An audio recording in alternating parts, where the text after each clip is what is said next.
Meeting of the Craven County Board of Commissioners, regular session for Monday, July the 1st, 2024 to order. Madam Clerk, if you will, please call the roll. Commissioner Mark? Yes. Commissioner Mitchell? Yes. Commissioner Smith? Yes. Commissioner Howard? Here. Commissioner Hunt? Here. Vice Chairman Booker? Here. Chairman Jones? Here. Ladies and gentlemen, I'm going to ask if you would to please let's stand together tonight as our county attorney, Mr. Eric Grady, will lead us in prayer. After the prayer, I ask you to remain standing for the Pledge of Allegiance to the American flag. Our Father and our God, ruler of all nations, recognizing that this is a day that thou hast made, we rejoice in the blessings it brings. We thank thee for giving us this great and good land for our heritage.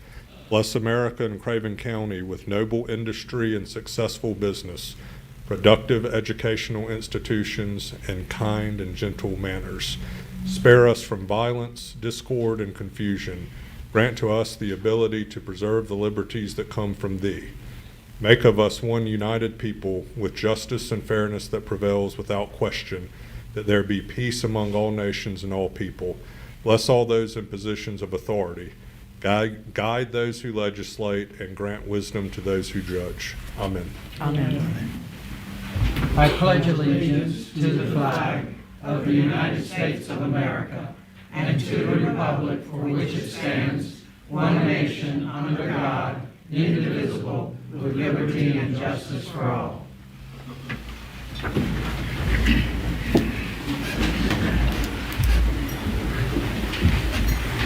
Ladies and gentlemen, we welcome each of you here tonight to the Board of Commissioners meeting, which is your meeting, and to those that may be viewing online, we also welcome you. I would ask that we would all make sure, if we could, that our cell phones are on silence so they wouldn't disrupt this meeting. We would appreciate it. Commissioners, you have before you your agenda packets or any items that you desire to add or to pull from tonight's agenda. Here none. Do I have a motion that we approve the agenda? We have a motion. Second. And I have a second. Is there any discussion on the motion? Here none. All those in favor signify by saying aye. Aye. Opposed? Motion passed. Thank you. First item of business this evening is a public hearing on the Craven County's water system ordinance. And at this time, I'm going to ask if Mr. Dale Booth or Mr. Eric Grady, whichever one wants to come forth, if you will, and just make a few opening comments.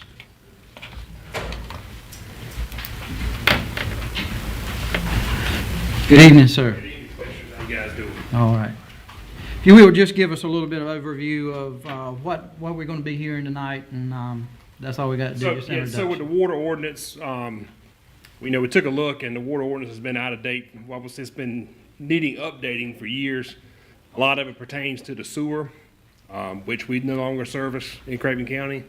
That's been long turned over to the city of New Bern and the city of Havelock. And so what we did is we basically went in and updated some things. A lot of our policies that we've been following in the office, we've put those now in our ordinance so that everybody can be aware of the way we run the business procedures.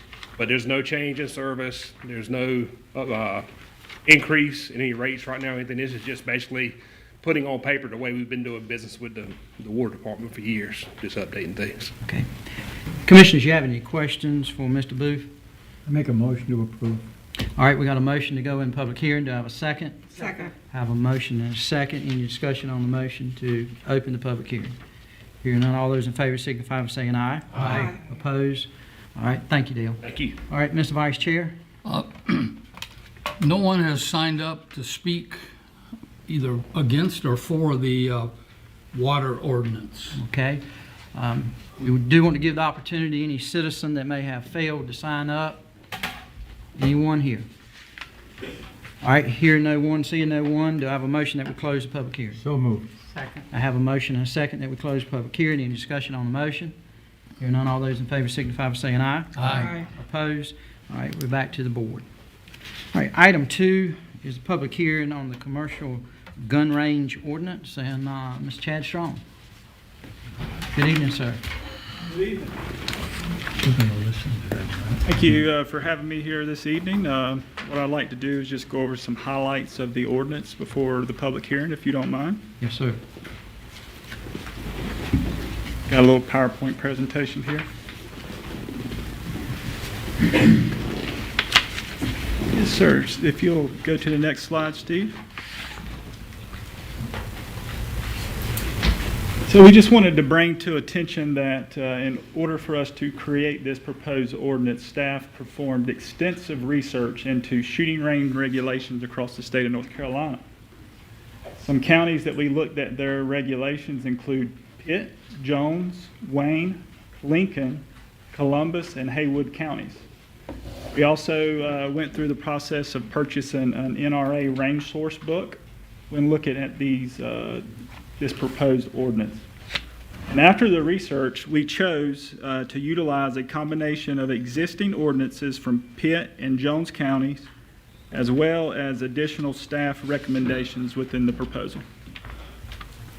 Next slide, please. Thank you.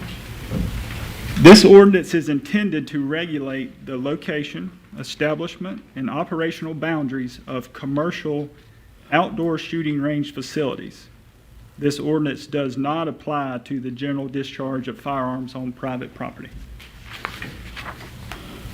Next slide.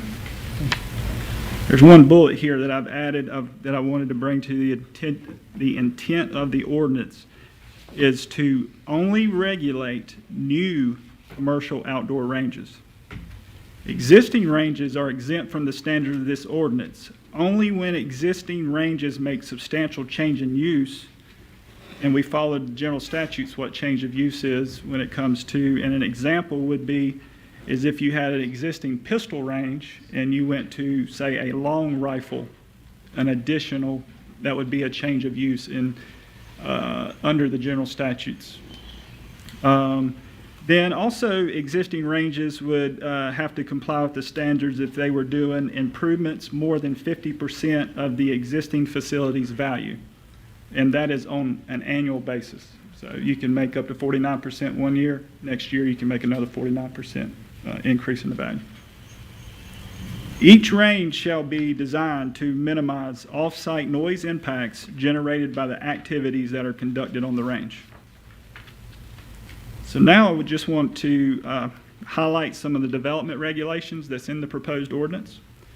So we are proposing a 200-foot setback that's from property lines and or existing right-of-ways.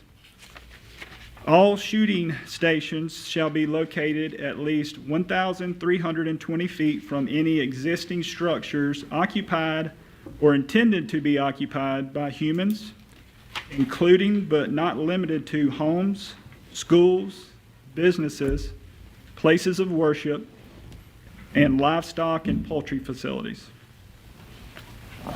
We propose to include the requirement of a woven fence around the perimeter of the shooting range facility. That's a lot. The woven fence is what you see that NCDOT marks as the edge of their right-of-way. So it's not chain length. It's a more costly type fence. Less costly. Sorry. Warning signs shall be posted every 100 feet along the perimeter of that fence. Development regulations continued. Shot containment. Ranges will be required to contain all the bullets, shot, and any other debris and keep it on that facility. The range, the county recommends and encourages all range facilities to adhere to the NRA shooting range source book standards. And a perimeter berm requirement was placed in the ordinance, and this was referenced from the NRA source book, Chapter 6, Section 405, which is pages 93 and 94, where it talks about up to, the recommendation is up to 20 feet high. It says 10 to 20 in height. The addition was what planning staff added was talking about the evergreen trees on top of that. That was just to hopefully reduce some of the noise that would be leaving the facility, and planted no more than 10 feet apart, just so as those grow that you can get some density and hopefully knock down some of the sound that's coming off of the ranges. Another aspect within the ordinance is the operational requirements. The hours of operation currently listed in the ordinance, a range may operate sunrise to sunset, Monday through Saturday, and on Sundays from 1 to 5 p.m.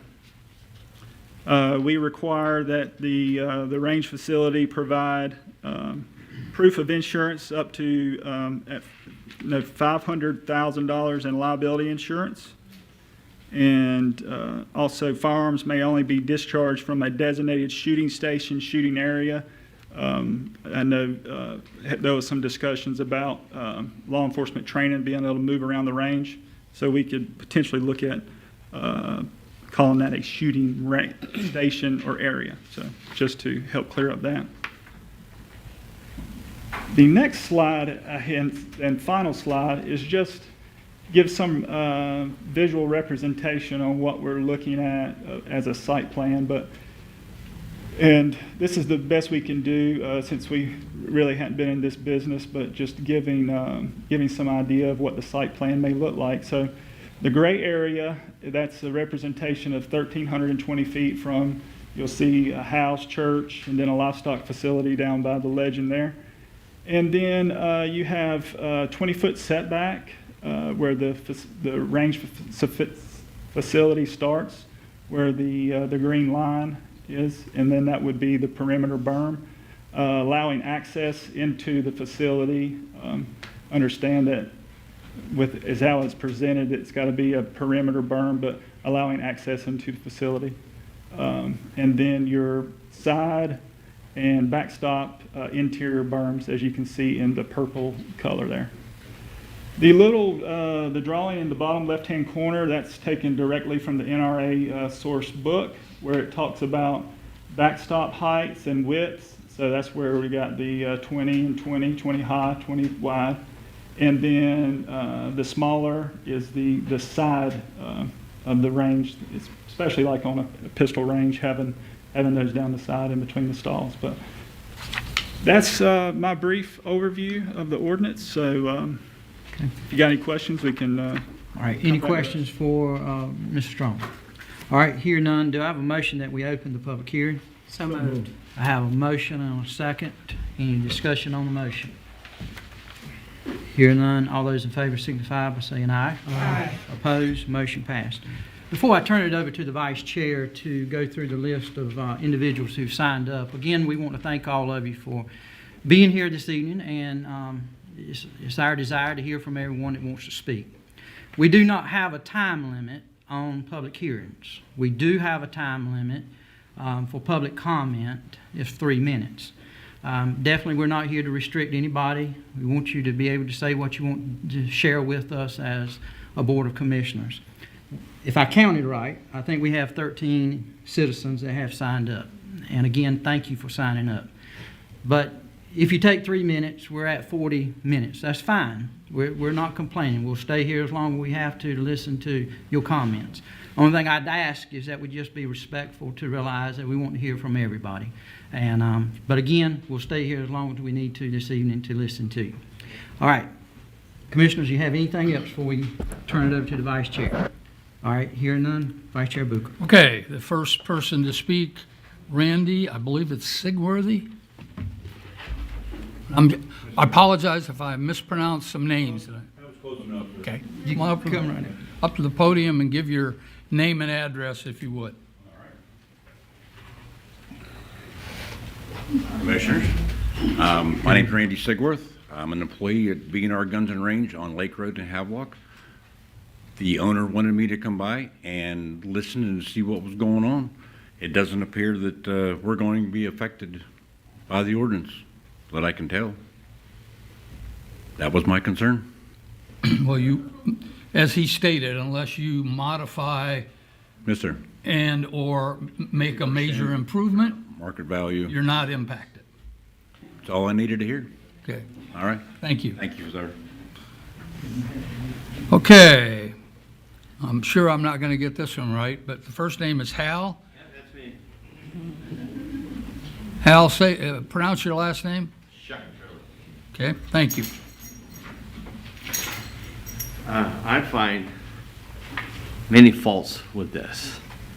One, our local range there, the Craven County Law Enforcement Range, I don't know if there's everything that you want this range is going to fulfill.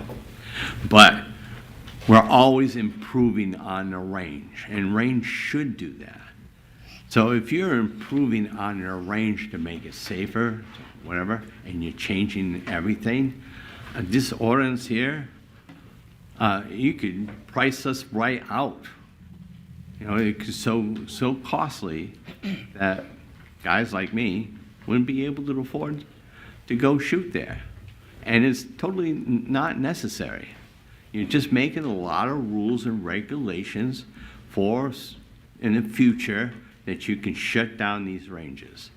And that's not good, you know. It's not good at all.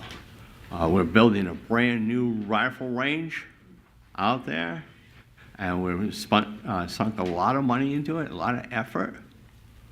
Whether or not that's going to be grandfathered in or not, I don't know, but it's not completed.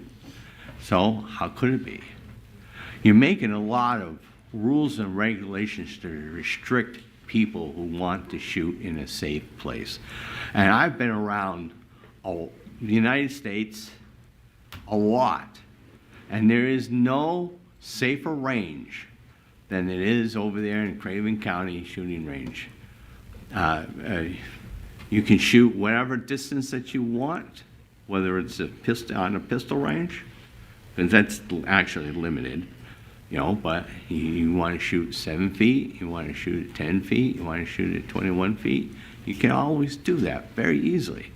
And then when you get somebody that's crippled, it's really hard for me to get around, you know, I can drive right onto the range, set up, and shoot comfortably in total safety. But what you're doing with all these rules and regulations is preventing me from doing it. And it's not good. It's not good. You know, these rules and regulations that you have are really not necessary. Thank you. Thank you. Joshua Core.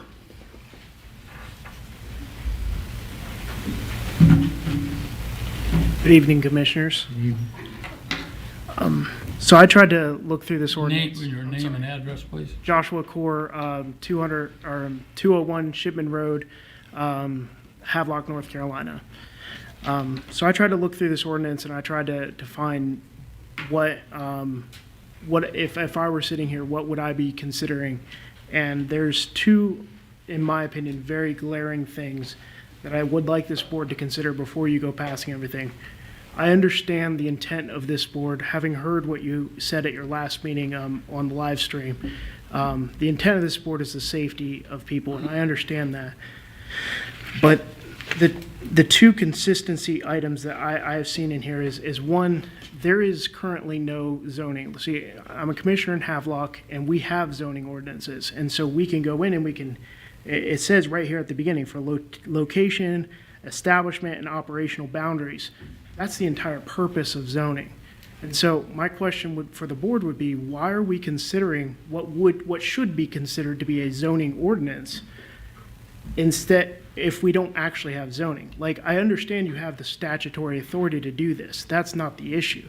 The question is, holistically, is it consistent to take one specific issue, that of gun ranges, and lift it up to the level to create a separate ordinance for that?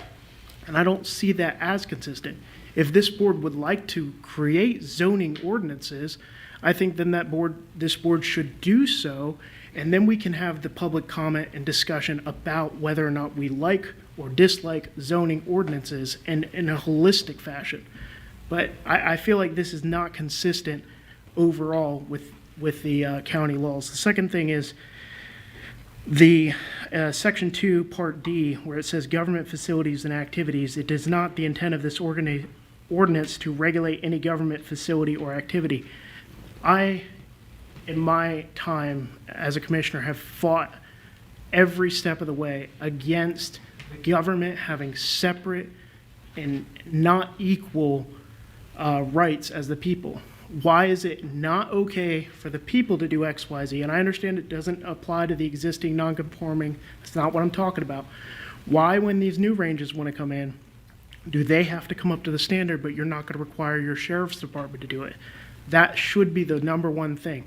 The government should be under the same authority and the same rights as the people. And I just don't see that as consistent. So before you go, and there's a lot of other things in here that I could point to, but these are the two overarching things that before you go voting on, I'd like you to consider. Thank you. Thank you.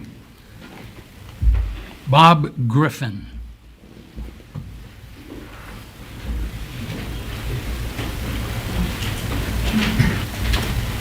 My name is Bob Griffin. I live at 109 Pinehurst Drive in Newbern. I am Bob Griffin, and I'm reading this so I don't screw up and lose track. I am representing CLEOA, CCLEOA, the Craven County Law Enforcement Officers Association. It is a private, nonprofit organization which has 450 members. We have provided a training facility for law enforcement and civilian members since 1968.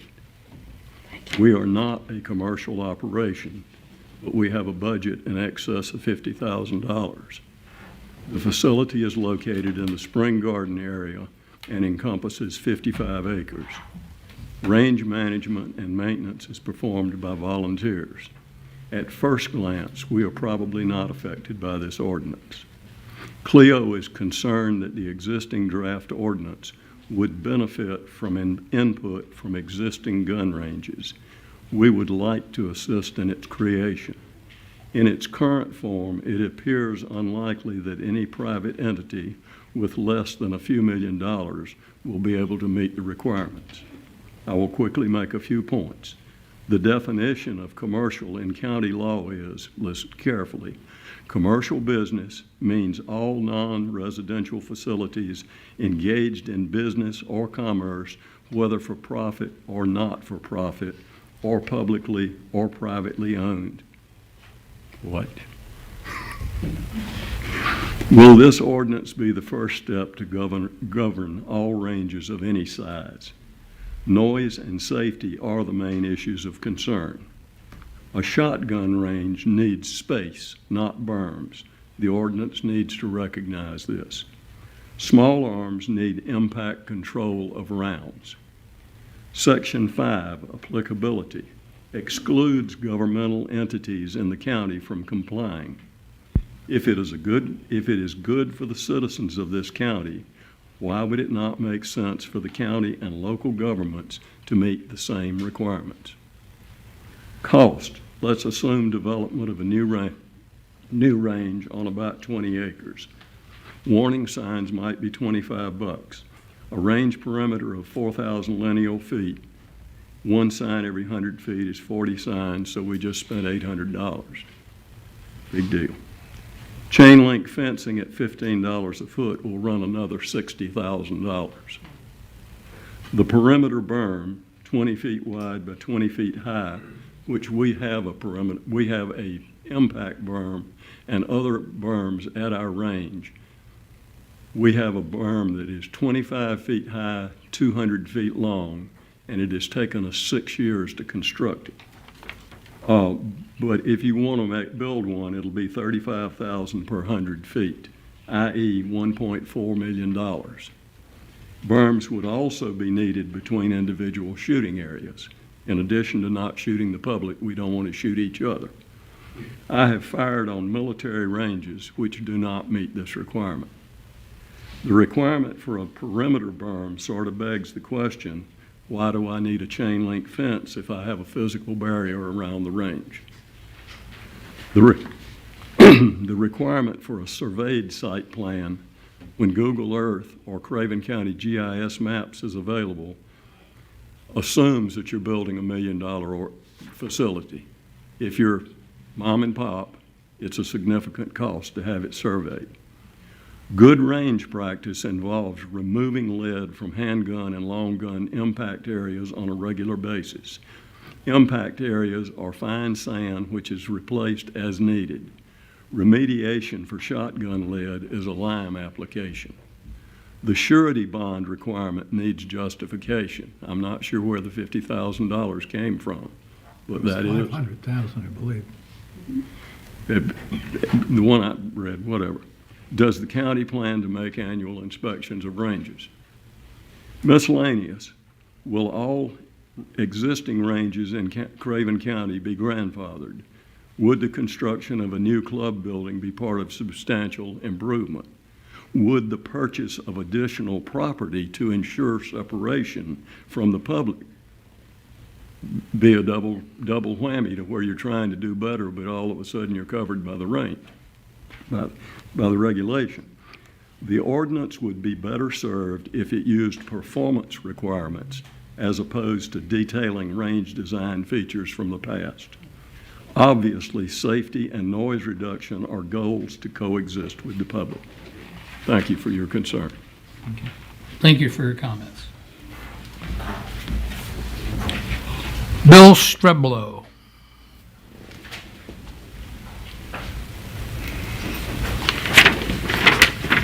My name is Bill Streblow. I live at 3390 Saints Delight Church Road, Newbern, for the past 33 years.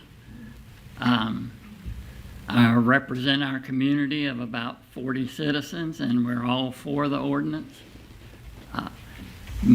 And I'd like to thank all the commissioners for their rapid response to my petition. The one item I did have, do you really want to allow shooting ranges to operate from 5:50 in the morning to 8:30 at night, which is sunrise and sunset in Newbern right now? That changes a little bit as the seasons change and the earth rotates. But if you allow that, we're going to be like Pamlico County's duck impoundments. With all the noise down there, people can't sit on their back porch to drink a cup of coffee. So, other than that, I think the ordinance is just fine. I mean, the citizens of the county need some protection. I understand there's a shooting segment. So, thank you. Thank you. Rusty Bryan.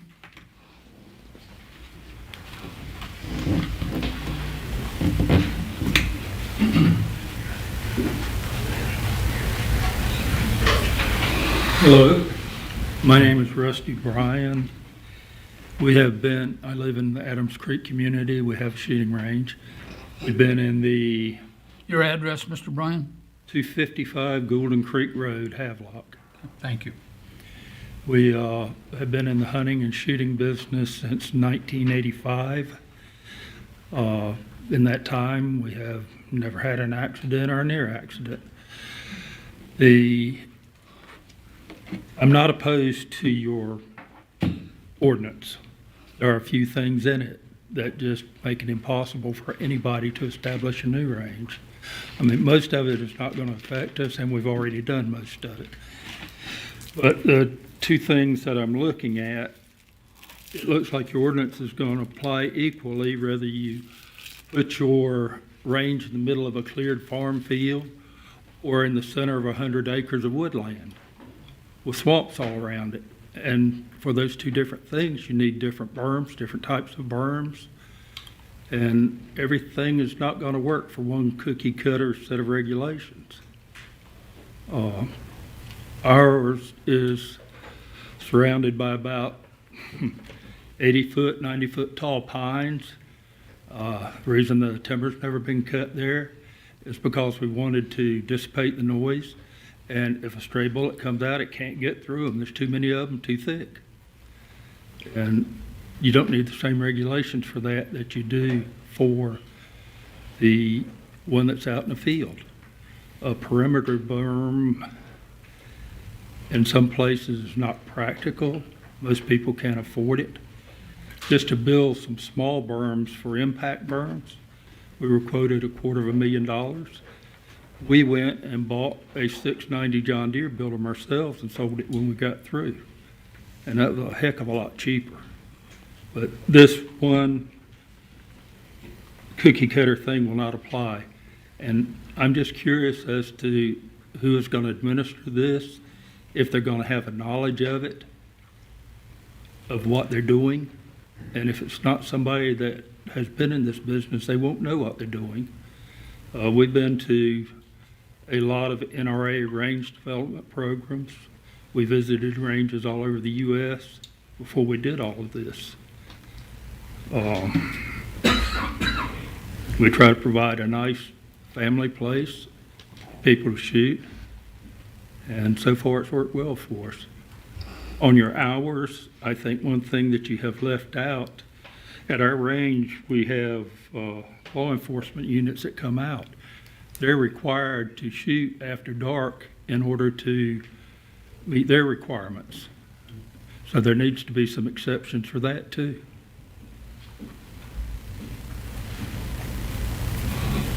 And just a question, not a criticism. I wonder if anybody tried to, I got you on film, but if anybody tried to contact any of the range owners for their input, because they have a better idea of it than most people do, especially if they've been in it a long time. Thank you. Thank you. Thank you for your comments. Darren Fuller.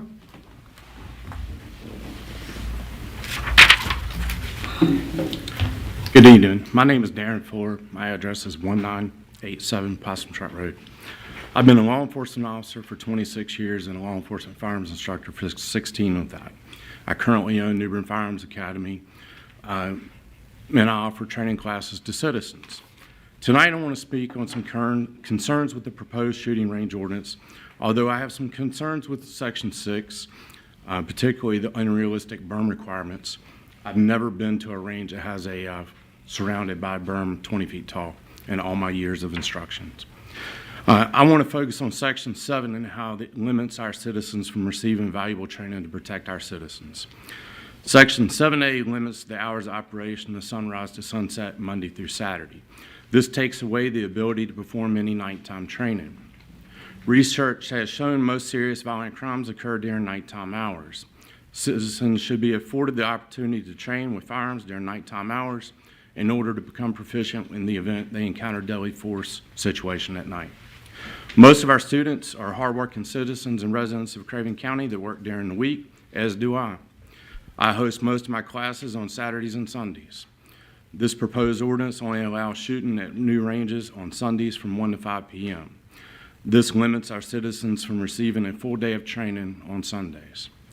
Section 7C, firearms may only be discharged from a designated shooting station defined as a fixed point from which firearms or arrows are discharged.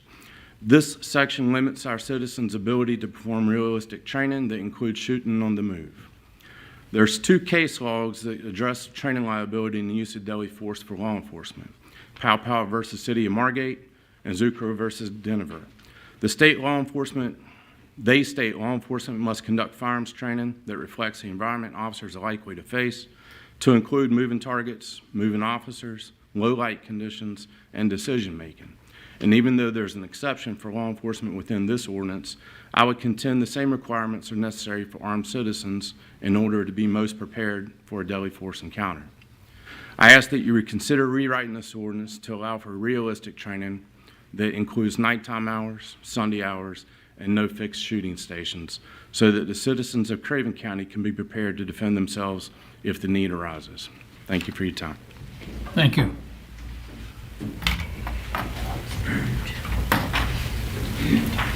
John Bennett. Commissioners, thank you for having me. My name is Jonathan Bennett, 101 Durwood Court, owner of JB Armament, and majority of the reason why all y'all are here today. I will not apologize for trying to provide another safe place for citizens to train safely in a nice area. I do apologize that you guys are here and that this is going on. A couple citizens, but we won't go there. I won't take much of your time tonight. Most of what I wanted to say has already been said. I believe that there should be some professionals in the industry that should be part of this discussion. You know, the zoning department guys, Mr. Chad, Mr. Jack from the county manager's office, they've done a great job. I'm not against an ordinance. I just want it done correctly without infringing on the Second Amendment rights of the Craven County citizens. So I would just urge you, before you make any decisions tonight or anytime in the near future, to please contact some of the guys from the Craven County Sheriff's Department range, BNR, Sure Shot, some of the gentlemen that have been in the business longer than I've been alive, to maybe put some insight on this ordinance to help make it better for the Craven County citizens, rather than just put a blanket ordinance out that infringes on individual Second Amendment rights. Thank you for your time. Again, I told you I was on tonight. Thanks. Thank you for your comments. Emmanuel Ruiz. Commissioners, my name is Emmanuel Ruiz. I live at 723 Lake Tyler Drive here in the beautiful city of New Bern. I additionally serve as treasurer of the Craven Hispanic Alliance and the National Communications Director of Alianza Nacional y Republicana de Hispanos. As the sole speaker thus far of a person of color, I wanted to give a angle that may be unique to you guys as a person of color and how that would affect our black and brown communities. I live in District 3 for you commissioners. That is our most diverse ethnically precinct and district. It is my belief that the ordinance that's currently being considered will disproportionately hurt African Americans and Latino citizens in this community. How so? First of all, it will make it harder for us to get the training we need. You've heard from multiple other speakers today about the limitation that this ordinance provides on night training, times of training, and types of training being provided. Not only do normal citizens have this, but people of color especially need these type of trainings, since we are statistically more likely to be victims of a violent crime and are more likely to be in need of such a weapon and training to be able to use it properly. Secondly, it makes it harder for black and brown entrepreneurs to enter into the market by opening their own gun ranges and other sort of targeted businesses in this market. By adding these new restrictions and limitations, some of which many people have seen as uncommon for our area and more generally uncommon, it adds additional burdens on us and our community to be able to join the Craven County community and be able to be competitive in this economy.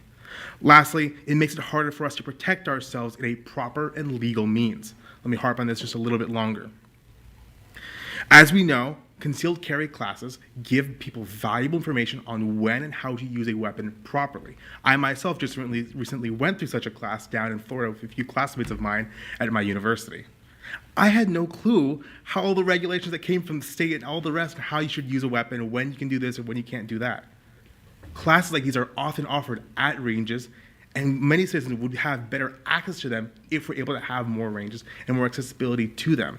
This ordinance would limit that and would limit the opportunity for us to learn how to properly use force in a way that won't get the people who need to be defended end up being at the wrong end of a prosecution. Additionally, this will again hurt low-income and black and brown citizens of our community. I'll close with one quick story. When I was first getting into politics in my early teens, I went to a rally down in Virginia where I was growing up. At that event, there was a large group of heavily armed black and brown men and women parading down the street in a military parade. I had never seen something like this and went up to ask them, why on earth are you guys carrying around all this stuff, wearing a beret, doing all this? What's this all about? And their leader went up to me and said this: an armed minority is a minority that's harder to hurt. For the black and brown community, having that resource and being able to be trained in it in a proper and legal fashion will allow us to be better integrated into this community that we so dearly love. District 3 is the heart of this community. It's the heart of Craven County. It includes so many of the businesses you see just outside these windows. It's also our most ethnically diverse. So I ask you today to vote against this ordinance, to scrap it, maybe bring us something new, or even just put it on the back burner for now, and allow black and brown communities to be able to integrate fully by voting against this. Thank you very much. Thank you for your comments. Chris Roseblossom.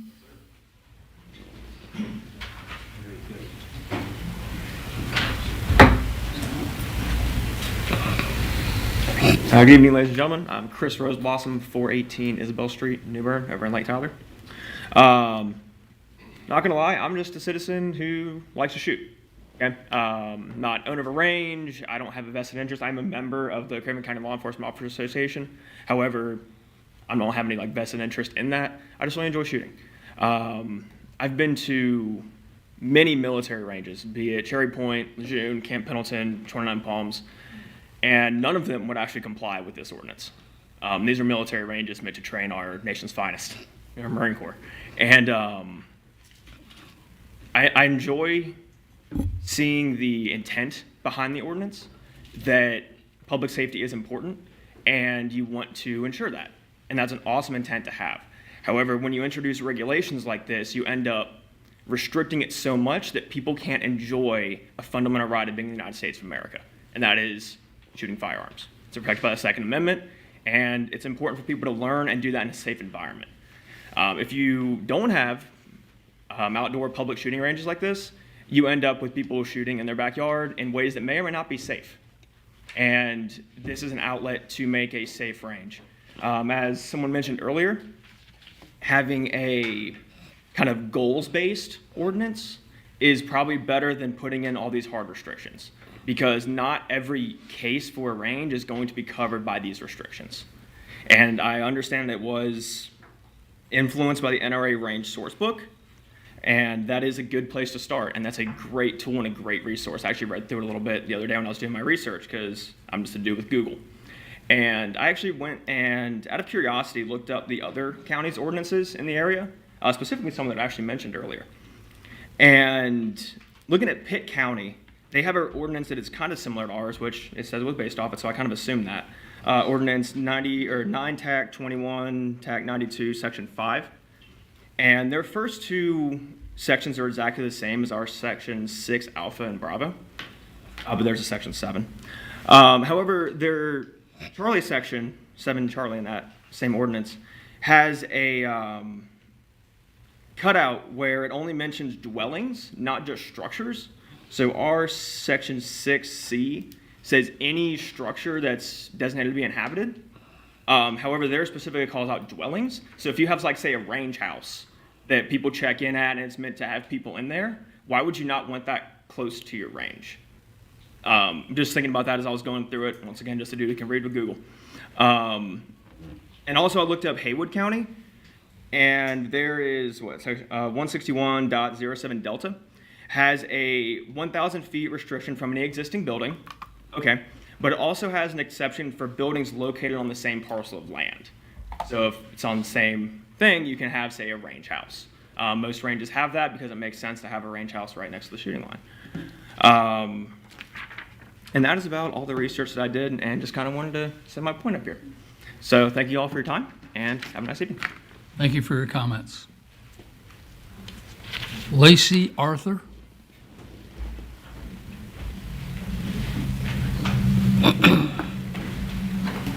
Good evening, y'all.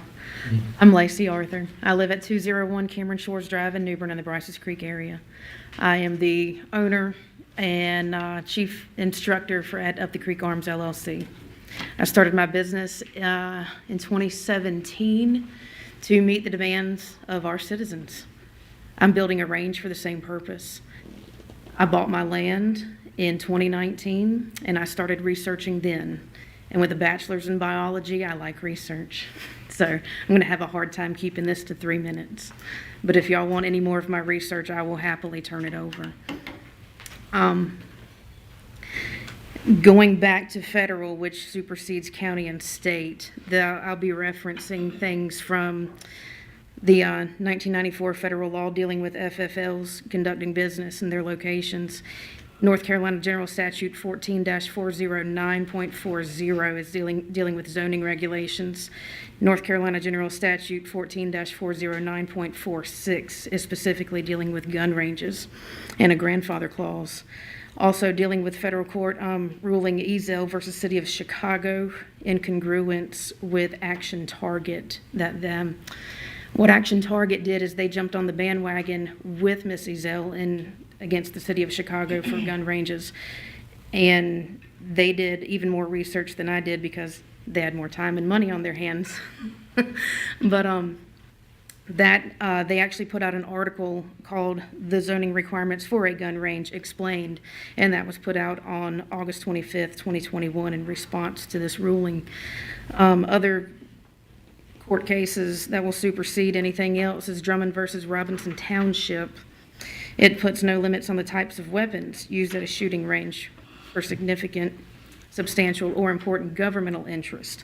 I say that because ever since I've started my research and my reputation got out, which I've worked very hard to establish over the last 7 years, I have been approached. I didn't have to seek out many of them, but via proxy, and there have been negotiations with several law enforcement, military, and DoD contracts. For the first phase of my construction, which already has full permitting at state and federal levels, and I've got approvals for everything if y'all would like to see that, not just for the structure, but for environmental purposes. But once those are set in, I've got that for phase 1. For phase 2 is dealing with most of my larger contracts that are in negotiations. The state and federal permitting agencies that I've already been approved by, they don't have the permits, but they know that it's in the plans, and they've already soft approved them, so to speak, if that makes sense. Going through this, so that's what I'm referencing, okay? But going through this, if we go down to section 2 of the proposed ordinance, and don't get me wrong, I'm not against the ordinance. I do think that common sense factors should be set into place because I am a mama, so I understand proximity to the babies. I'm a coach in the community. I have been for 17 years. So residential, I understand. Church, I understand. I'm a choir director. Okay, so anything near churches I have issues with as well if it's too close or unsafe. Also livestock, I'm fine with that because I'm married into a farm family. Okay. So skipping down to section 2, intent, letter D. Let's skip to that one. Some of this, y'all did a good job presenting for me. I appreciate it. Okay, so some of the counties that were mentioned in the presentation were slightly jerry-picked. A lot of them actually have an additional clause that this does not represent, and that is written variance of adjoining property owners. So if that goes outside of the said ordinance, those with adjoining properties can give permission, grant legal permission to override in many of those counties even that are outside. And if you'll notice, Jones County does not have a public range, not officially on the books. So I'm not sure if that one was valid. I'm sorry, what county? Jones. Jones? Mm-hmm.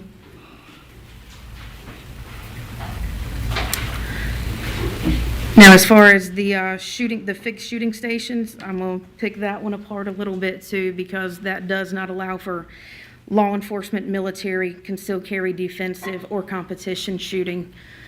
My range is being built to NRA plus Department of Energy, which is federal standards, and for competition shooting. I'm negotiating with contracts with competitions as well. So a lot of that would also be shot down. So that's dealing with movable barricades, and that references in the NRA source range book at page 137. The fencing, if I were to fence in my property and put in a 20 by 20 berm, it would cost me right at $2.5 million, and that a lot of those requests are outside the Department of Environmental Quality Standards, which is dictated by state and federal permits. So the 200-foot setback and the 20 by 20 with the vegetation on top is completely lacking in the considerations that are for those required permits to even move the land. But I can provide sources on that as well. Substantial change. Let's talk about that one for a second. In my phase 1, I'm helping the community. I have a following of well over 3,000 in this community. People that I've had the pleasure and blessing of training myself. And they're my people. Okay, I run into them in public. They know to ask permission to hug me. They don't just run and grab me. That would be really weird. Some of them still do. But they have asked me from day one when I would start to build a range for them, a place that they could call home and where they could have all the access to me and my guys. When I say my guys, I have range safety officers and other instructors. They are not paid employees, they are family. They don't work for me, they work with me. So the community that we serve, they've gotten very close with our guys and our family. So phase 1 is for the community. Phase 2 is where I'm negotiating contracts. My phase 2 will be a 1,000-yard rifle range. I've got the DOD already asking me for it. It would be a shame to deny them because I can't afford it, a place to train more economically, whereas they're having to send their folks off to Virginia. I've been in communications with the biggest range owners all over this country on the best ways and best practices on how to do this. And a lot of our local folks, even at the federal level, do not have adequate training places to go. And I'm simply just trying to do that. If this is put into place for these standards, I will not be able to afford to do that for them. I don't know about y'all, but other than an armed citizenry, I like people who are protecting me to be very well trained to do so.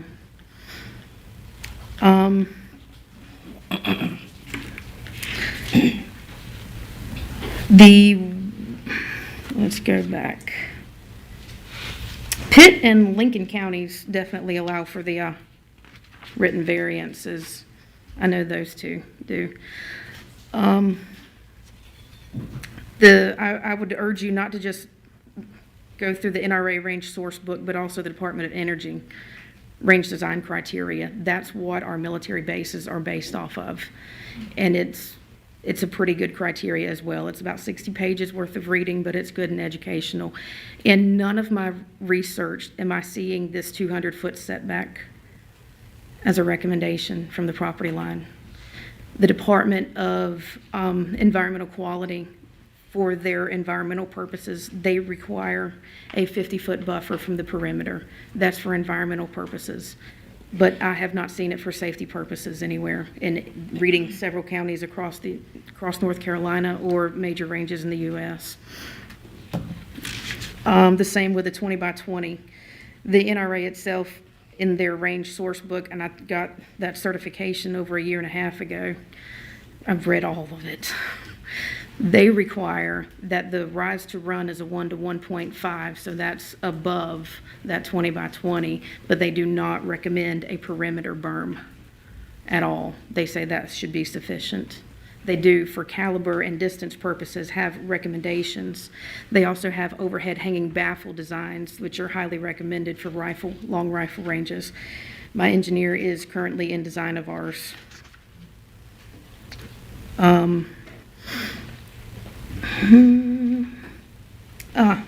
Most of the counties out on that presentation, also outside the written variances, they allow for special permitting purposes for law enforcement and military contracts outside of those shooting hours as well. So basically, you ask permission, ask nicely, and the county will allow you to do it, as well as competition-style shooting. And with regards to the permit application, I did not see a clause that states an acceptable time frame that the range owner should get an answer on approval, denial, and anything like that. So the state and federal permitting offices, they say, we'll have it back to you within X number of days, an answer or recommendations on how to improve your application. So I would recommend that, otherwise it can keep getting kicked down the field indefinitely. Also, the level of fees. What are the fees? Are they affordable for the application process? That's my next question. The $50,000 bond, there is no explanation as to where that goes. If you go through the article by Action Target in the Ezel case, they actually none of their research recommended a $50,000 bond. In my 5 years of research, I haven't found where a county required it either. And I may just be missing it, but I hope not.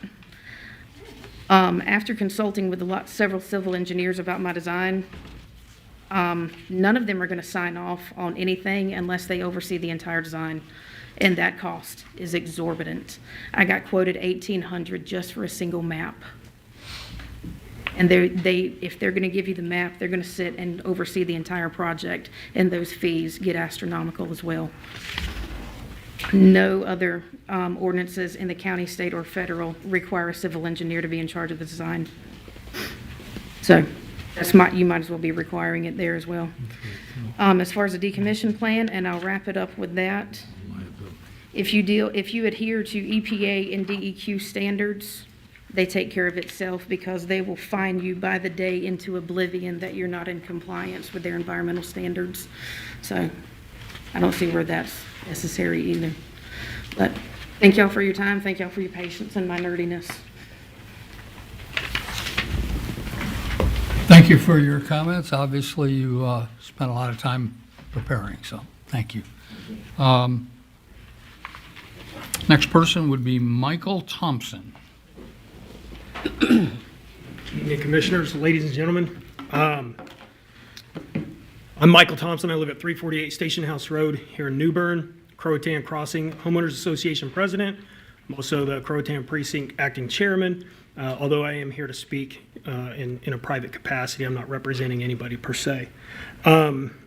There's nothing that I could say that could clarify anything more, especially Miss Arthur, what she's presented here. I think she is the subject matter expert on this issue, which clearly she nor many of the other gun range operators were consulted on this. I think that's pretty clear. So in its current form, I think it's also apparent to everybody in attendance, and even those folks maybe watching the live stream, this proposed regulation, I mean, it's untenable in its current form. There's just too much wrong with it, especially under the guise of safety always being the excuse for which more laws and regulations ultimately take away our freedoms and go to nullify what the gentleman say in his opening prayer. Noble industry and the blessings of liberty, right? And that's what this regulation does in its current form. I'm not a gun range owner, and I certainly wouldn't have the financial means to create one, but these folks here that do, you're literally potentially destroying their investments that they've already made and crushing their future livelihoods. If these folks here don't necessarily stand in opposition, right, to an ordinance, then who am I to stand in opposition of it as well? But at least that's my opinion, because again, they're the experts and they're the ones who are putting their livelihoods on the line. But it can be done in a much smarter and better way. One of the things, I think more fundamentally, the opening statement, section 1, the purpose, this ordinance is intended to regulate the location, establishment, and operation boundary of commercial outdoor shooting range facilities. I think that should just be reworded to say this ordinance is intended to prohibit any future commercial outdoor shooting ranges facility, because that's the unintended consequences. Well, actually, it seems at face value that maybe that is the intention of this thing. But if that's not necessarily the case, questioning anybody's motives, the unintentional consequences of this proposal here. Let's see.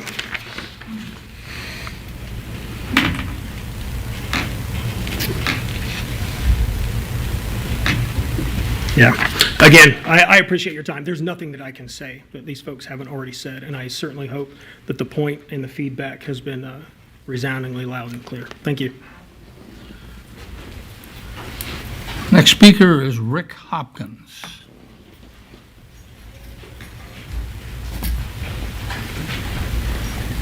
Good evening, Commissioners. I'm Rick Hopkins. I'm 3827 Canterbury Road, Trent Woods, North Carolina.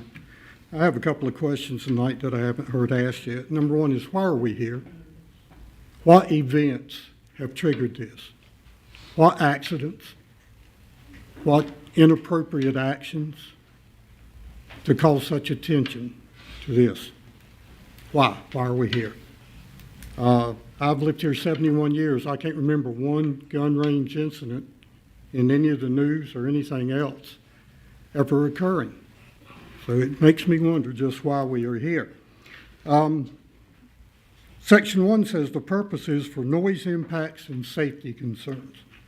Well, since I'm not aware of any safety concerns, I do know that there are safety requirements, and all the gun ranges I have been to that have their personnel in place, the masters at the ranges that are conducting the activities there are strictly following all gun safety rules. And if anybody is not following the rules, they ask them to leave the premises. They don't allow them there. So I don't think it's really a safety concern. Noise impacts. Is that what really started this? Somebody doesn't like the sound of a gun range?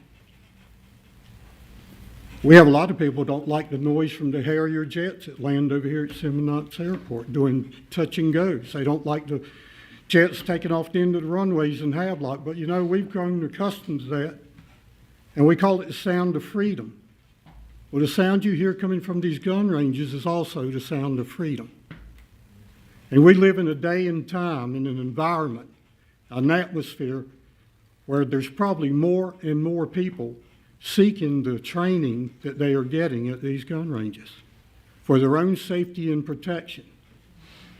Might not be true here in Craven County, but a lot of things that aren't in Craven County now are on their way.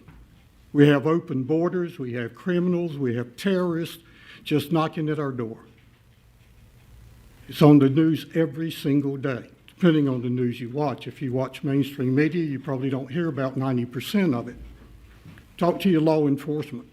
Our local sheriff will tell you what's going on. He'll tell you that every state is a border state. And now every county is a border county. So we have the need to be able to protect ourselves, to protect our freedoms that are given to us and guaranteed by the Second Amendment. And the only way you can do that is to have legally authorized gun ranges that can provide the training that's necessary. Now, I took my concealed carry training in a gentleman's backyard. He had enough acreage that he could set up a small range in the backyard to qualify for concealed carry. A lot of people have that opportunity now, but that would, I guess, because you had to pay for it, that would be considered commercial. So now he's got to buy a lot more acreage and spend a lot more money to comply with this ordinance. So he's only one. There's many more of them out there that provide that training. I ask you to reconsider what truly is the reason we're here tonight. There's a lot of things that people get annoyed by. A lot of people don't want to live next to a pig farm or a chicken farm. A lot of people didn't like it when they built Weyerhaeuser and they had to put up with that odor. But that's just part of life. Things are going to be annoying to some people. But you don't do away with everything just because somebody is annoyed by it. So I ask you to reconsider it and look at what you're really here for. And thank you for your time. That's the last speaker. Okay. Mr. Chairman, due to the complexity of this situation, I would like to make a motion that we table the ordinance and ask the county manager to get with the commissioners and come up with a date that we can set that work session for. Second. Okay, you have a motion and a second to take no action on the commercial gun range ordinance and to allow staff to opportunity to get with commissioners to arrange a time. Correct. And I have a second. Any discussion on the motion? Commissioner Howard. I just want to thank citizens, informed citizens, for coming out and letting us know some of the things that many of us may not have considered. So I want to say I appreciate that. I have the 15 points that were brought up to me, which you guys mostly covered today by citizens calling me. And I know I did have conversations, Mr. Fuller being one of them, with some of you guys in advance before this was brought up. So I look forward to the commissioners continuing to look at this and coming up with something that's a better product. Thank you. Okay, any further discussion? I have a question. Mr. Grady, if we come back with a revised edition of this ordinance, will we then again have another public hearing? Most likely if the revisions are of substance. If they are minor or technical in nature, probably not. But if the board's going to move on some of the comments that have been heard tonight, I would say absolutely you'd have to have another public hearing. Any further discussion? All right, hearing none. Madam Clerk, if you will, please call the roll. Commissioner Mark? Yes. Commissioner Mitchell? Yes. Commissioner Smith? Yes. Commissioner Howard? Yes. Commissioner Hunt? Yes. Vice Chairman Bucher? Yes. Chairman Jones? Yes, motion passed. Also, Commissioner, I was going to ask, I failed to do it. We need a motion to close the public hearing. So moved. I have a motion, and I have a second. Any discussion on the motion? Hear none, all in favor signify by saying aye. Aye. Opposed? We're out of public hearing. On behalf of the Board of Commissioners, I want to thank all of you for your attendance this afternoon, tonight. Definitely, we've taken a lot of notes, and there's going to be a lot of consideration that goes into the next step. There will be no other action taken on this matter tonight. That's been dealt with. You're welcome to stay, but we're going to take a 5-minute recess to allow those of you that need to go home or won't do that opportunity. But again, thank you for being here. Commissioners, we'll take 5 minutes.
Commissioners, we'll come back to order.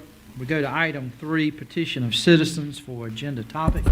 Vice Chair Booker, do we We have nobody who is going to speak on agenda topics. Okay, thank you, sir.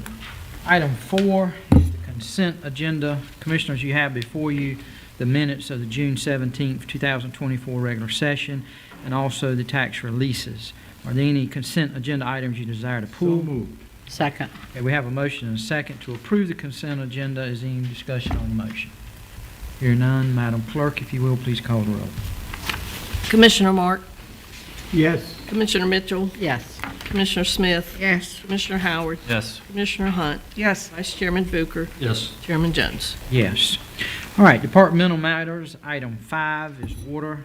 We have Ms. Jean Hodges, Dale Booth, and Steve Bennett. I'm going to take this one for the team. All right. So since 2022, Craven County has been working with the engineering firm McKim & Creed and several contractors to install a fiber optic network and telemetry system at all of the water system assets. This project was needed in order to reestablish a stable and reliable communication system that was destroyed by the floodwaters of Hurricane Florence. First phase of this project included the installation of nearly 25 miles of new fiber optic cables and the installation of various electrical and telecommunication components located at the water assets. During the scoping and design of this project, it was determined that the fiber optic system within the city limits of Havelock was at capacity and had no availability to provide connectivity to the water tower and water pump located on Highway 101 that serves the water customers in the eastern part of Craven County. An additional fiber optic extension was designed that will install 15,800 linear feet of fiber optic cable from an area close to Tilden Street along Main Street and Fontana Boulevard to an area close to Outer Banks Drive. An RFP was issued on May 6, 2024. A pre-bid meeting was held on May 16th, and bids were received on June 6th. Craven County received 3 bids for this RFP. One bid was deemed unresponsive for not including a bid bond nor a formal acknowledgement of the issued addendum. Thus, the responsive low bidder was River City Construction in the amount of $292,178.12. McKim & Creed's issued a recommendation of award of construction contract for this project to River City Construction. Additionally, staff has experience with this project manager with this firm and is comfortable with their ability to perform the work as specified. Staff recommends the Board of Commissioners award this project to River City Construction and authorize staff to execute all documents necessary to complete this phase of the project. All right, Commissioners, you have any questions for Mr. Hodges? All right, here no questions. Do we have a motion? So moved. Second. Motion from Commissioner Mitchell, second from Commissioner Mark. And this is to award the Phase 2 Havelock Extension to River City Construction for the water telemetry project, and then authorize staff to prepare and execute all agreements. Any discussion on the motion? Hearing none, all those in favor signify by saying aye. Aye. Opposed? Motion passed. Thank you, Board. All right, thank you. All right, next would be B, the Craven County Water System Ordinance Revision. Mr. Dale, you going to do that, or Mr. Eric Grady?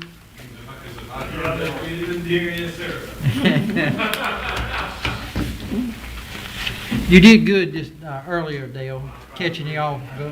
I was speaking fluently legally. You done good, buddy. It's a tough act to follow, Commissioners. Good evening.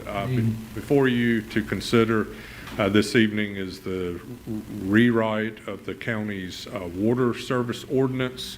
And as we discussed at the last meeting, the primary purpose of the ordinance is, one, to eliminate all the provisions dealing with sewer service. The county has not been in that business for 20 some odd years, so those provisions are completely unnecessary.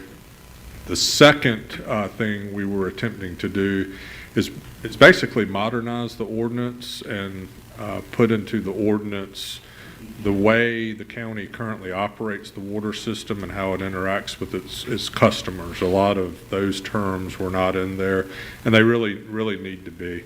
Perhaps the most important takeaway for the citizens is there are no changes that will impact the day-to-day operation of the water system and how the water system and the county interact with their citizens, billing, service-wise, repair requests, anything like that. So it should be a non-event to the citizens. So. All right, Commissioners, do you have any questions for Mr. Grady? No, sir, I move that we approve the proposed ordinance. All right, we have a motion and a second to adopt the revised water system ordinance. Any discussion on the motion?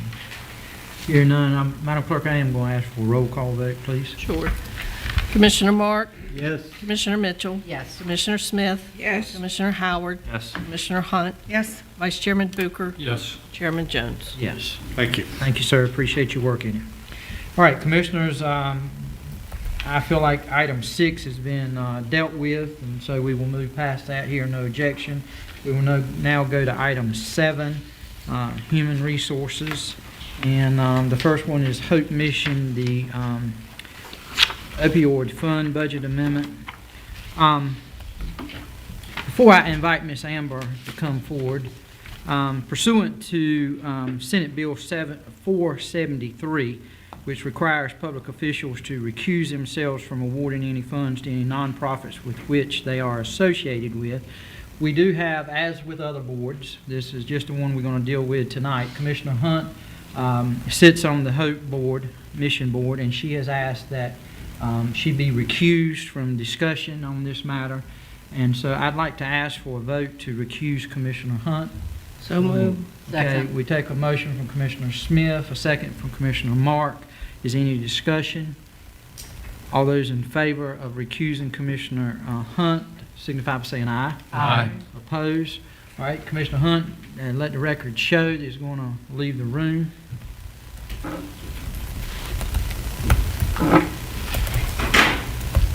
All right, Miss Amber. See if anyone wants to wait to the podium for my item.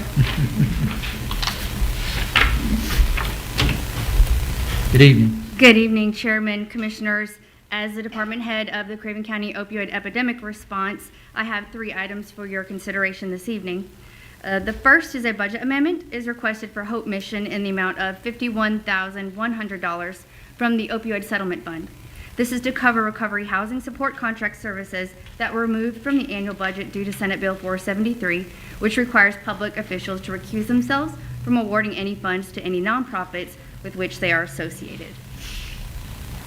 I'd like to make a motion that we approve this. Okay. I'll second it. We have a motion and a second to approve the budget amendment in the amount of $51,100. Is any discussion on the motion? Hear none, Madam Clerk, if you will, please call the roll. Commissioner Mark? Yes. Commissioner Mitchell? Yes. Commissioner Smith? Yes. Commissioner Howard? Yes. Commissioner Hunt? Excuse me. Vice Chairman Booker? Yes. Chairman Jones? Yes. All right, Ms. Amber, if you will, hold on. Mr. County Manager, I think the remainder of what we have to discuss, Commissioner Hunt can participate in this. All right, if somebody, Dale, do you mind, or Major, just inviting her back in?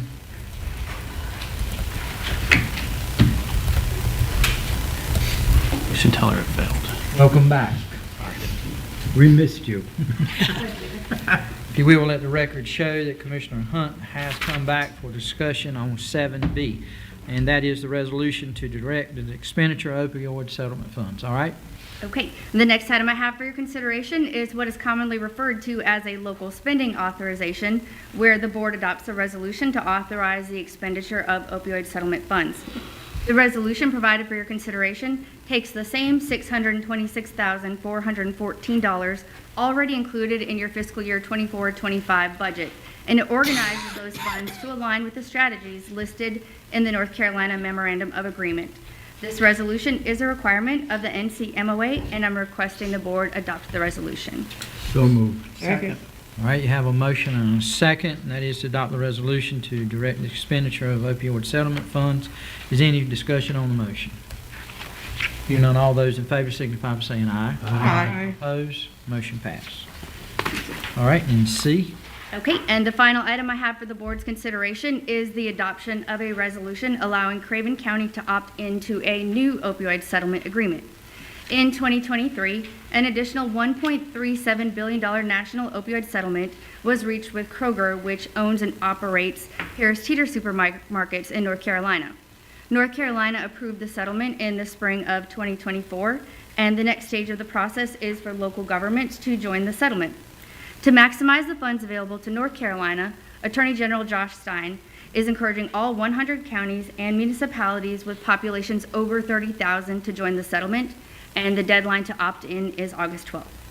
A maximum of $40 million in additional opioid settlement funds may be coming to North Carolina if all relevant local governments join the settlement. Craven County is estimated to receive $456,159 from the Kroger settlement between 2024 and 2034.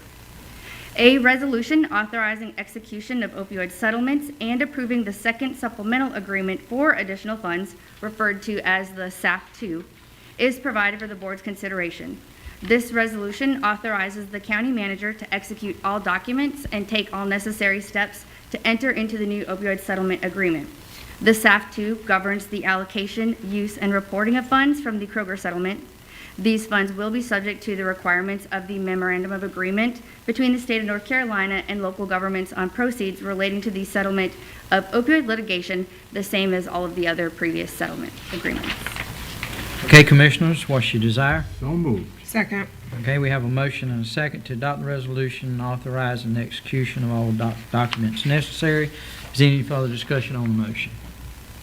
Hearing none, I am going to ask for a roll call on this one just because of the money amount that we're dealing with.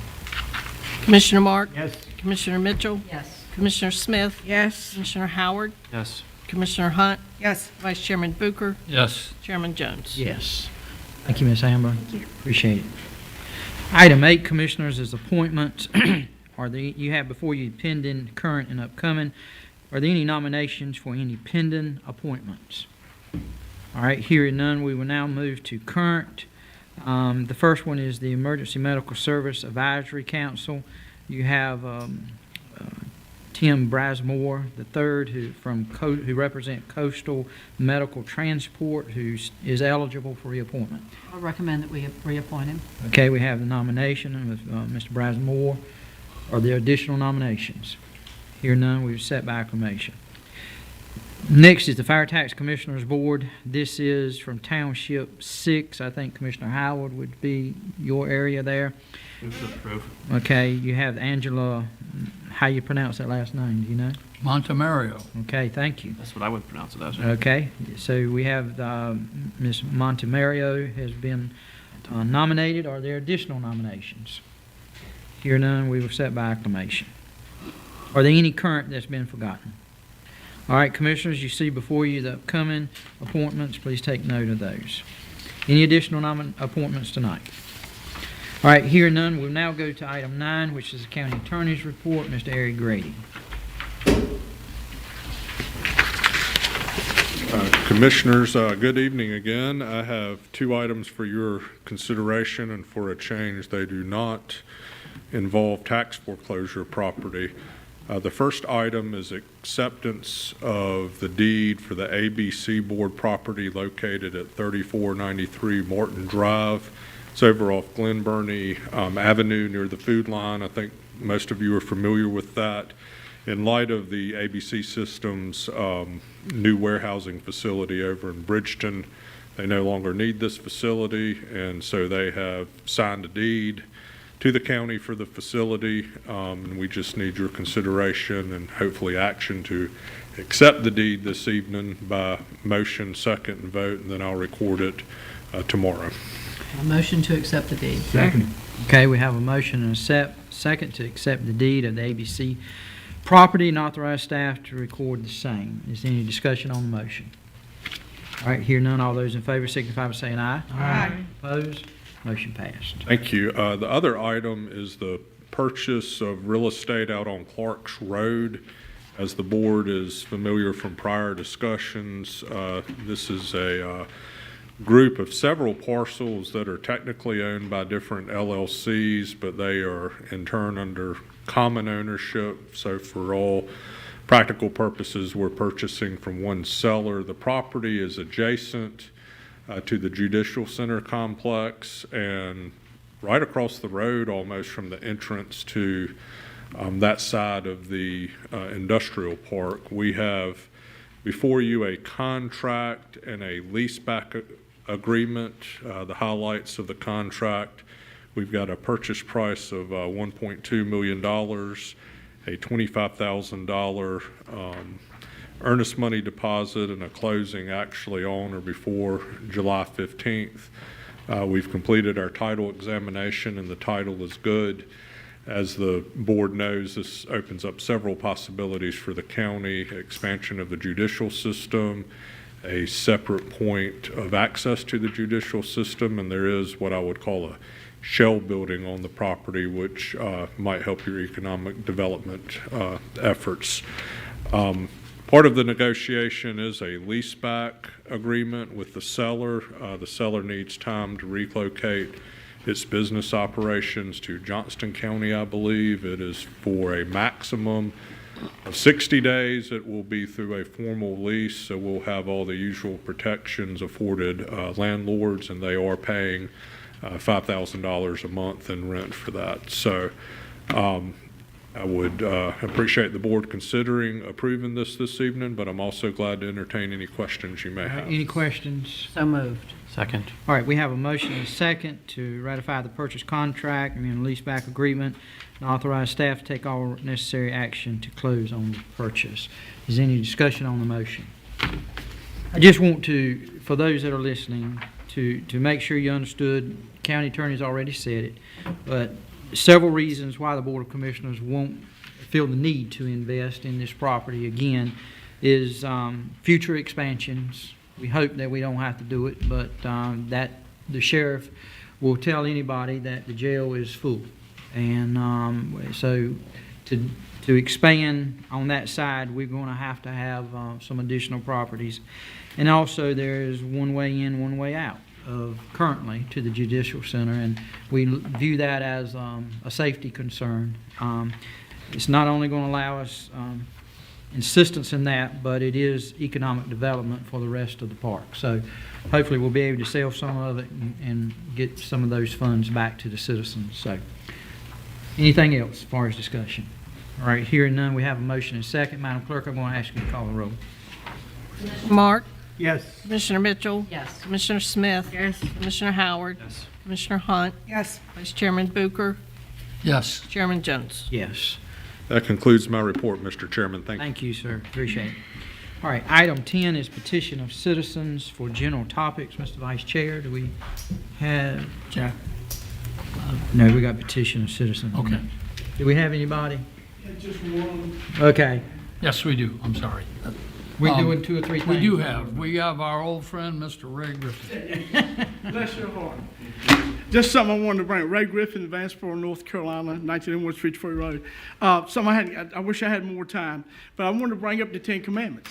We are looking, and thank the Lord, y'all weren't here. None of y'all were here when we put the Ten Commandments up outside. But the same law still presides today that it can't be done.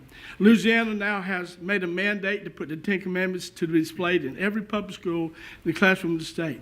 As Christians, we see the need for the Ten Commandments because they are rules from God on how to live. The new law describes them as foundational to state and nation governments. We need to realize the importance of returning a moral code to our classrooms. Don't we want our best for our teenagers? We see what's going on in the world today. We have a generation that is lost.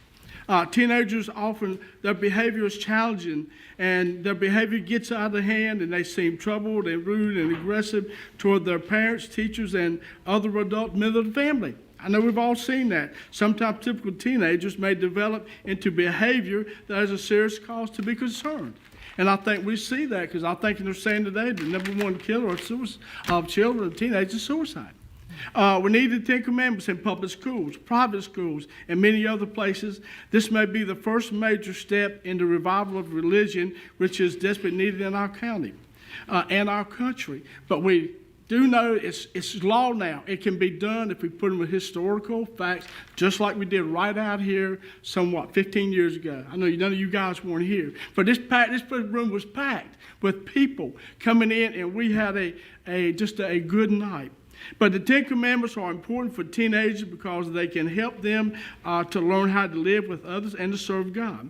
The Ten Commandments are laws that God revealed to people, and following them can help our teenagers to open up to the things of the world that are bad for them. They also can help them to develop good habits and virtues.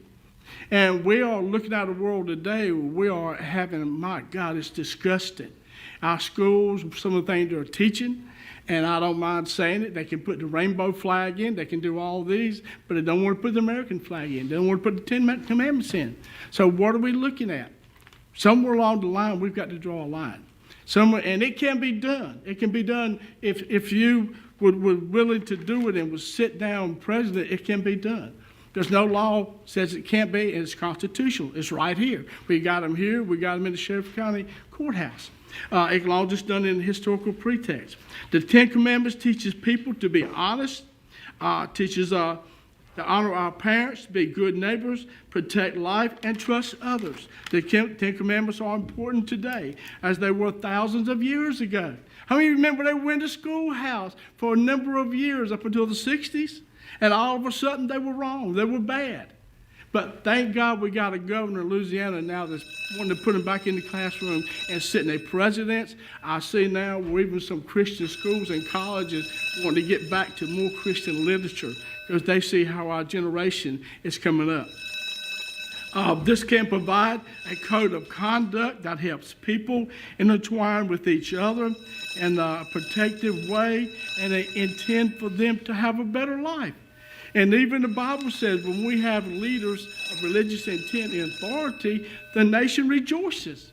But when we have people in authority that do not know God, we mourn.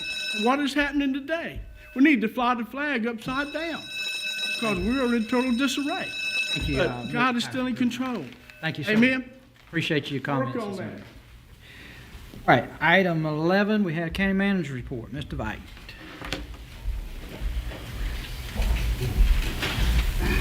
Thank you, Mr. Chairman. I got so excited, Gene had to remind me we had petitions of citizens tonight, so I was all ready to come. A couple quick things for you. Happy New Year. Start of the new fiscal year for the county today. I don't even try to attempt to talk to Craig on a day like this, but I know he's excited for a new budget. I would tell you, just review, a lot of folks had to raise their taxes this year across North Carolina. And I think because of some of the things this board's done, being fiscally conservative, we did not. And quite frankly, we didn't use fund balance. And I think that's really important to put in perspective when you see what others are doing. You're starting to see those budgets come out. So just put that to you. Next meeting, we will be dealing, just like we did tonight, we'll be dealing with leftover items from budget that, of course, get trapped in the Senate bill, which you referenced earlier. So I'll just remind the commissioners, we'll do a dance somewhere toward the end of the agenda where we'll recuse you and we'll come back. I think there's about 6 or 7 of those things that will come at the next meeting, so just making you aware of that. That'll be on July 15th. Last week, I was able to attend the Global Transport ribbon cutting for the new C-130 facility dealing with FRC East. What a great event. The chairman was able to attend, and Shane attended with me from my office. Great event, a lot of energy there, a lot of moving pieces. And if you remember, this is one of the ways that FRC can grow the workforce, but also grow facilities so that we can come back and reimagine the base at Cherry Point. So it was good to see this step going, looking toward the future for what happens on Cherry Point in the out years. So great event there. And lastly,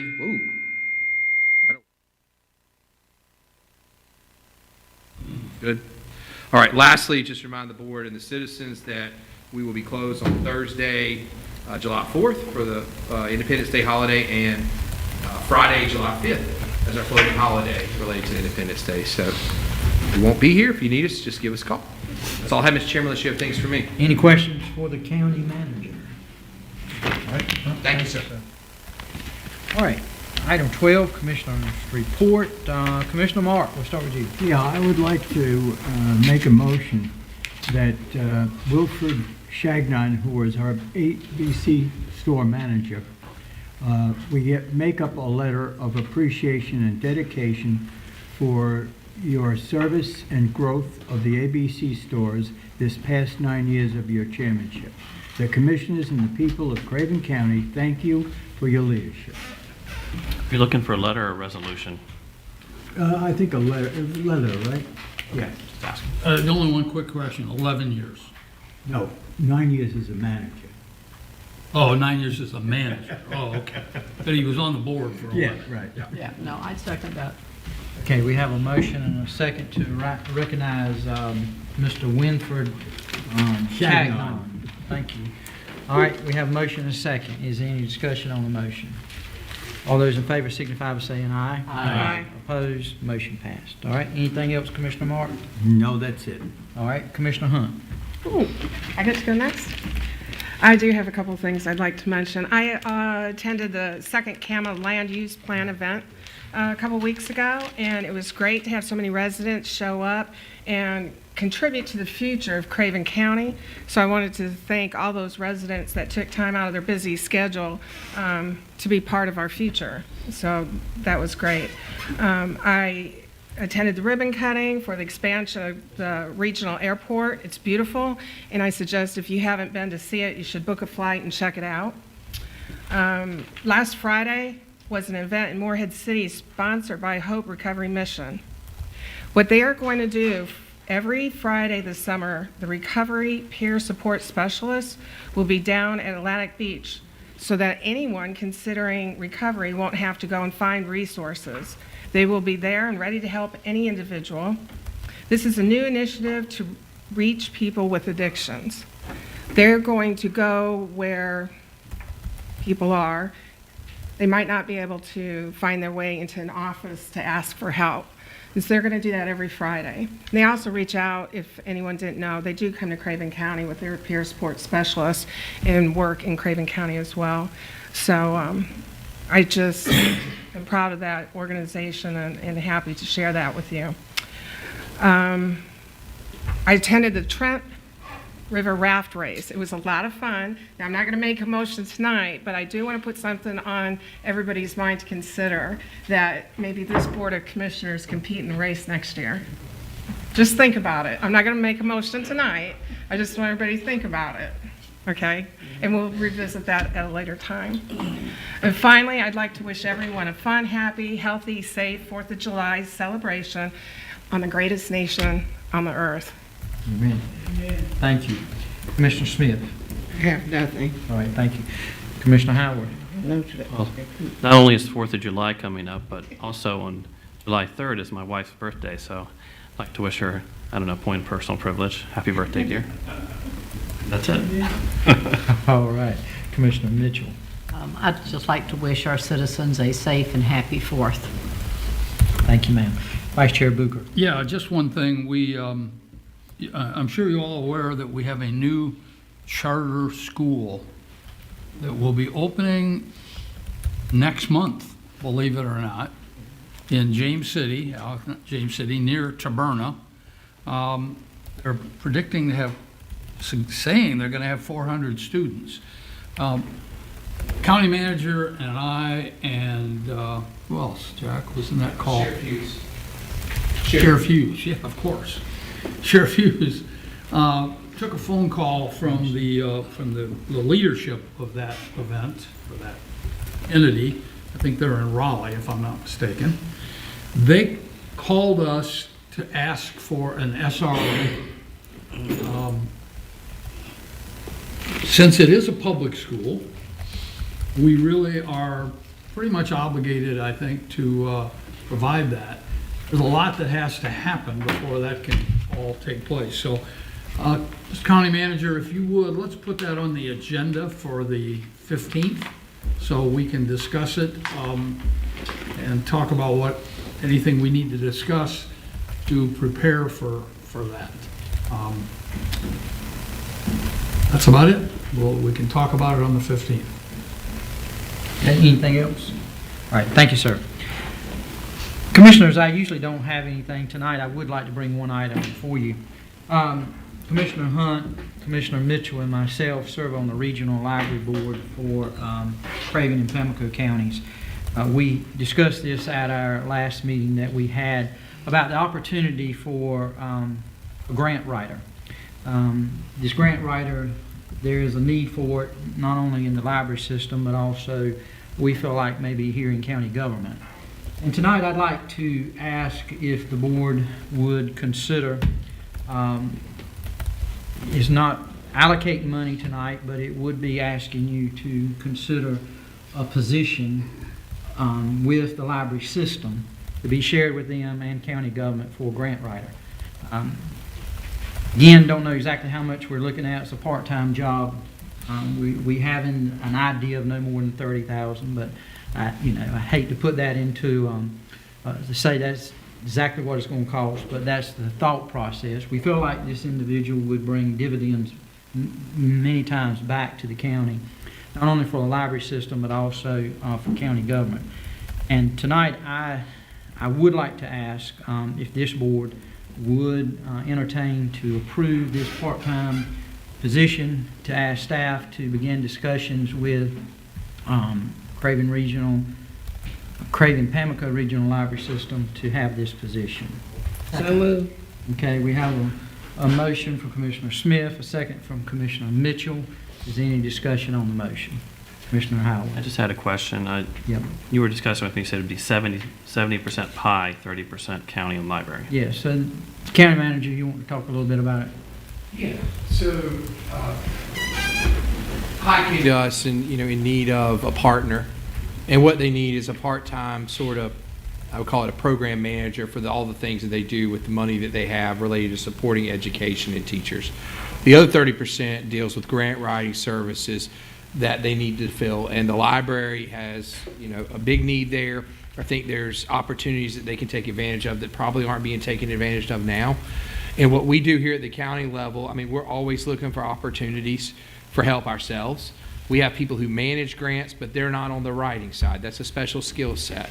So we look forward to some portion of that being county, some portion of that being libraries, and then the other part being there. So our 30% would be for that portion of the person that's doing the grant writing. So there would be a county employee. It would not be a county employee. They would be a regional library employee. Regional library employee, but 70% of their job would be dealing with pie and education. 70% of funding for the position would come to them for that purpose. So they'd still perform that mission which they've been doing in the past. Correct. But they'd have the added duty of the library and It's the way the position's always been structured. It would just be with a different partner. Okay, different partner. It would be with the library system. Okay, just want to clarify. Good point. Any further questions, discussion on the motion? All right, staff, you feel good with the motion? Yes, sir. Okay, Madam Clerk, I'm going to ask you to call the roll on it, please. Okay. Commissioner Mitchell? Yes. Commissioner Smith? Yes. Commissioner Howard? Yes. Commissioner Hunt? Yes. Vice Chairman Booker? Yes. Chairman Jones? Yes. Thank you. All right, Commissioners, do you have anything else to bring before the board this evening? Staff, you have anything? No, sir. All right, I think we've had a good meeting tonight. We've heard a lot of good comments from our citizens, and we again appreciate everyone that participated, and I'm definitely going to take those into consideration here in the next weeks to come. All right, hearing nothing else to bring before the Board of Commissioners, do I have a motion? We adjourn. So moved. Second. I have a motion and a second. All those in favor signify by saying aye. Aye. Opposed? We stand adjourned. Happy 4th to everyone. Happy Happy 4th. Fourth. Happy 4th. This is just some GP information, So what now? general information. Okay, thank you.